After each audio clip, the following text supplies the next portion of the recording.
नमस्कार मित्रांनो, मी विजय कदम आपल्या सर्वांचं एज्युकेटिव्ह इंडिया ग्रुप या यूट्यूब चॅनलमध्ये स्वागत करीत आहे। तर आजच्या आपण लेक्चरमध्ये बघणार आहोत एफडीए आहे, फॉरेन डायरेक्ट इन्व्हेस्टमेंट, आणि त्या संदर्भातील महत्त्वाच्या टर्म्स। मागच्या लेक्चर्समध्ये बघायचं होतं पण लेक्चर खूप मोठं झालं, त्यामुळे ते मला कमीत कमी 15-20 मिनिटाच्या फेजमध्ये लेक्चर्स पाहिजे होते, त्यामुळे ते मी मागच्या लेक्चरला घेतलं नाही। त्यासाठी एक वेगळं लेक्चर मी आता घेत आहे।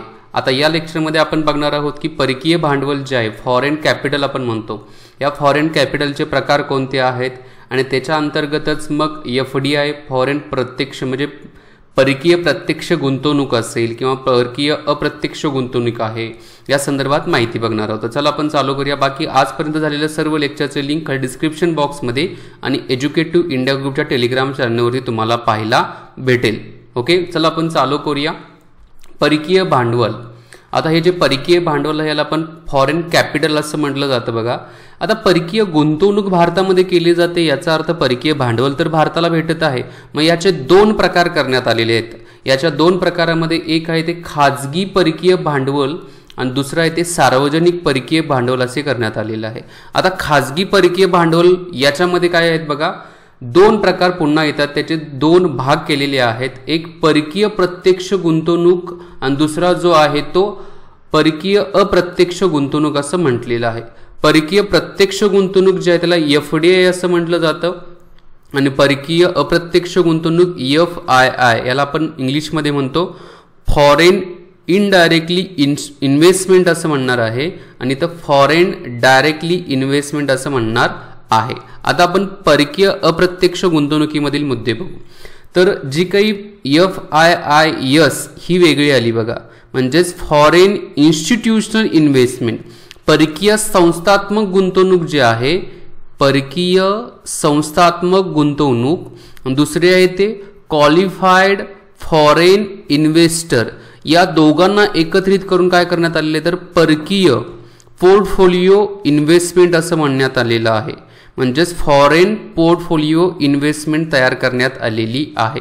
याच्यातून आपल्याला एक गोष्ट कळली की परकीय अप्रत्यक्ष गुंतवणूक आहे याच्यामध्ये सर्वात महत्त्वाची जी राहते ते फॉरेन पोर्टफोलिओ इन्व्हेस्टमेंट असं म्हटलं जातं। आता ही फॉरेन पोर्टफोलिओ इन्व्हेस्टमेंट आहे, याच्यामध्ये काय सांगण्यात आलेलं आहे बघा, एखाद्या कंपनीमध्ये किंवा एखाद्या कोणत्याही खाजगी कंपनीमध्ये जर गुंतवणूक करायची असेल तर गुंतवणुकीचा ऑप्शन काय आहे, तुम्ही त्या कंपनीचे शेअर्स विकत घेऊ शकता। काय करू शकता, शेअर्स विकत घेऊ शकता। त्याचबरोबर त्यांचे जे काही आपण म्हणू की बॉन्ड्स वगैरे आहेत, डिबेंचर्स वगैरे आहेत, ते खरेदी करून त्याच्यामध्ये गुंतवणूक करू शकता। फक्त हे करण्यासाठी तुम्हाला काय करावं लागेल, आरबीआयची परमिशन असणं गरजेचं आहे, आरबीआयची ग्रँट असणं गरजेचे आहे। आणि सर्वात महत्त्वाचं, तुम्ही त्या कंपनीमधील 10% शेअर्स खरेदी करू शकता, म्हणजे 10% पेक्षा कमी शेअर्स खरेदी करू शकता। फॉरेन पोर्टफोलिओ इन्व्हेस्टमेंटच्या बाबतीमध्ये काय तर या अटी सांगण्यात आलेल्या आहेत।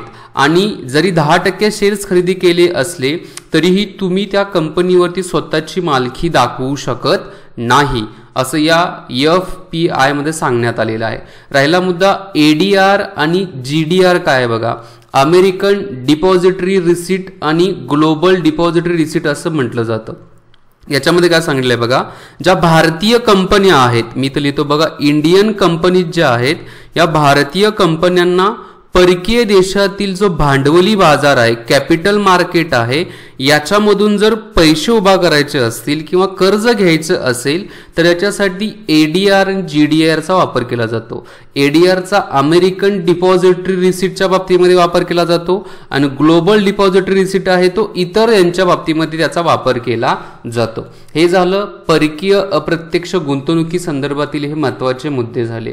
आता राहिला मुद्दा जो आहे तो फॉरेन डायरेक्ट इन्व्हेस्टमेंट, परकीय प्रत्यक्ष गुंतवणूक कशाला म्हटलं जातं, डायरेक्टली इन्व्हेस्टमेंट केली जाते। उदाहरणार्थ मशीन्स असतील, खाजगी कंपन्यांचे काही प्लांट्स वगैरे असेल तर याच्यामध्ये परकीय देशातील गुंतवणूकदार काय करतात, प्रत्यक्ष गुंतवणूक करतात। आता या प्रत्यक्ष गुंतवणुकीमध्ये असं सांगण्यात आले की कमीत कमी 10% तुम्हाला शेअर्स खरेदी करावे लागतील। इथं काय आहे तर इथं 10% पेक्षा कमी शेअर्स खरेदी करावे लागतील आणि कमीत कमी 10% तर शेअर्स खरेदी करावे लागतील, जास्तीत जास्त किती करू शकता। दुसरा मुद्दा इथे सांगण्यात आलेला आहे की ज्या परकीय गुंतवणूकदारानं त्या कंपनीमधील शेअर्स 10%च्या वरती खरेदी केले असतील तर ते त्याच्या स्वतःच्या मालकीचे झालेले आहेत आणि स्वतःचे मालकीचे झाल्यामुळे त्या व्यक्तीने केलेली गुंतवणूक जी आहे ती लीगल राईट्सच्या अंतर्गत येत्या, कायदेशीर अधिकाराच्या अंतर्गत येत आहे. आणि ज्या वेळेला कायदेशीर अधिकाराच्या अंतर्गत येत असेल त्यावेळेला त्या कंपनीमध्ये त्या व्यक्तीचं किंवा तो जो गुंतवणूकदार आहे त्याचं काय राहतं, थोडं वर्चस्व राहतं. उदाहरणार्थ आपण ए ही कंपनी आहे असं विचारात घेऊ, टाटांची कंपनी असं विचारात घेऊ. या टाटाच्या कंपनीमध्ये समजा फेसबुकचे मार्क झुकरबर्ग यांनी डायरेक्टली काय केली तर इन्व्हेस्टमेंट केली. आता डायरेक्टली इन्व्हेस्टमेंट केल्यानंतर टाटांच्या नावामध्ये आपण रिलायन्स इंडस्ट्री घेऊ, आता रिसेंटली झालेलं आहे ना, रिलायन्स इंडस्ट्रीमध्ये फेसबुकचे मार्क झुकरबर्ग यांनी काय केलेलं आहे तर इन्व्हेस्टमेंट केलेली आहे परकीय प्रत्यक्ष गुंतवणुकीच्या अंतर्गत.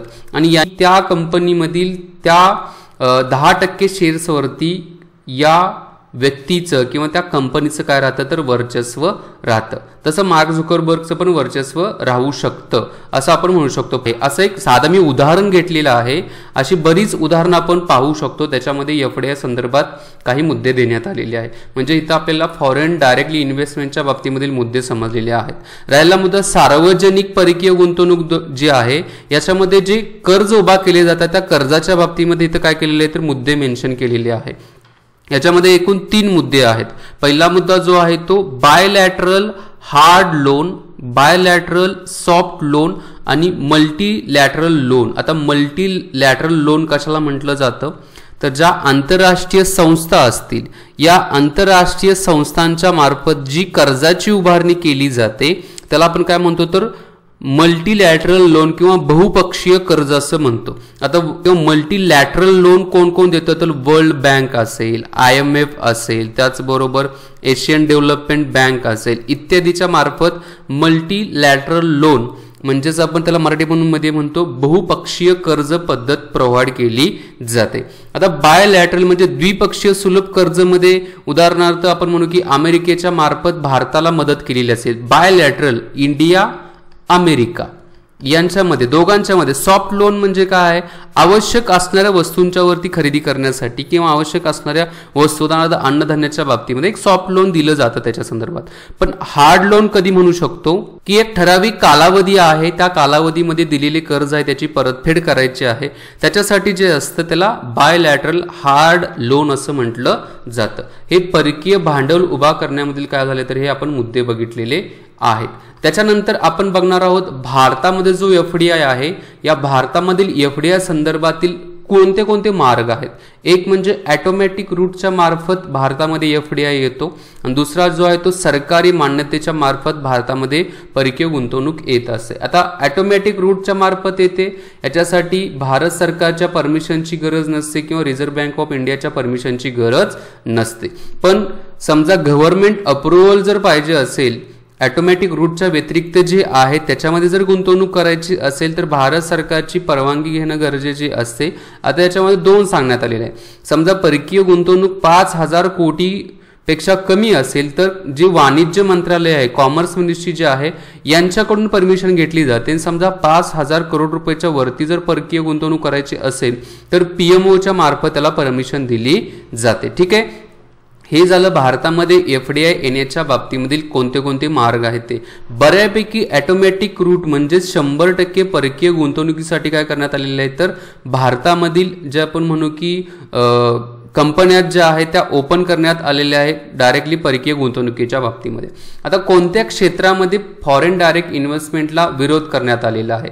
एक म्हणजे लॉटरी, मग ती सरकारी लॉटरी असून दे किंवा खाजगी लॉटरी असून दे, या दोन्हीसाठीही परकीय गुंतवणुकीला काय करण्यात आलेलं आहे तर विरोध करण्यात आलेला आहे. दुसरा जो आहे तो जुगार असेल किंवा सट्टेबाजी वगैरे असेल, म्हणजे कॅसिनो वगैरे, गोव्याला गेला असेल तर कॅसिनो वगैरे बघितलं असेल तुम्ही, तर या जुगार किंवा सट्टेबाजीचा जो प्रकार आहे याच्यामध्ये परकीय गुंतवणुकीला काय करण्यात आलेलं आहे तर विरोध करण्यात आलेला आहे. चिट फंड म्हणजे काय, 21 दिवसात पैसे डबल, कुठल्या तरी मूवीमध्ये सांगितलेलं बघा. तर हा जो चिट फंडचा जो प्रकार आहे याच्यामध्ये परकीय गुंतवणुकीला काय करण्यात आलेला आहे तर विरोध करण्यात आलेला आहे. निधी कंपन्या ज्या आहेत, छोट्या छोट्या निधी कंपन्या आहेत, त्याच्यामध्ये पण परकीय गुंतवणुकीला विरोध करण्यात आलेला आहे. तंबाखू असेल, सिगारेट असेल, सिगार असेल, यांच्यामध्ये जी परकीय गुंतवणूक होते त्या परकीय गुंतवणुकीला पण विरोध करण्यात आलेला आहे, प्रतिबंधित करण्यात आलेला आहे. अणुऊर्जा, ॲटॉमिक एनर्जी आहे, याच्यामध्ये पण परकीय गुंतवणुकीला विरोध करण्यात आलेला आहे. त्याचबरोबर खाजगी देशांतर्गत ज्या कंपन्या आहेत त्यांनाही विरोध करण्यात आलेला आहे. रिअल इस्टेट जे आहे, रिअल इस्टेटमध्ये पण परकीय कंपन्यांना गुंतवणूक करण्यासाठी, प्रत्यक्ष गुंतवणूक करण्यासाठी काय करण्यात आलेलं आहे तर विरोध करण्यात आलेला आहे. म्हणजे जर प्रत्यक्ष परकीय गुंतवणूक करायची असेल तर दोन मार्गाने आपण बघितलेले आहे, एक ऑटोमॅटिक रूट आणि सरकारी परमिशन. पण हिथं जे क्षेत्र दिलेले आहेत या क्षेत्रामध्ये कशाच प्रकारची परकीय गुंतवणूक आज तरी करू शकत नाहीये. आणि ही परकीय गुंतवणुकीचा जो प्रकार आहे हा कधीपासून ओपन करण्यात आलेला होता तर हा होता 1991 मध्ये, ज्या वेळेला भारताने जागतिकीकरण, उदारीकरण, त्याचबरोबर खाजगीकरणाचा स्वीकार केला. त्यावेळेलाच काय करण्यात आलेलं होतं तर परकीय प्रत्यक्ष गुंतवणुकीसाठी ज्या अटी होत्या त्या शिथिल करण्यात आल्या आणि तिथून पुढे भारतामध्ये गुंतवणूक व्हायला सुरुवात झालेली होती. अशा प्रकारचे काय आहे तर प्रत्यक्ष परकीय गुंतवणुकी संदर्भातील हे महत्त्वाचे मुद्दे आहेत. व्यवस्थित समजून घ्या, नोट डाऊन करा. मी तर थांबतो. व्हिडिओ आवडले असेल तर लाईक, शेअर आणि सबस्क्राईब नक्कीच करा. जय हिंद, जय महाराष्ट्र, जय भारत, वंदे मातरम.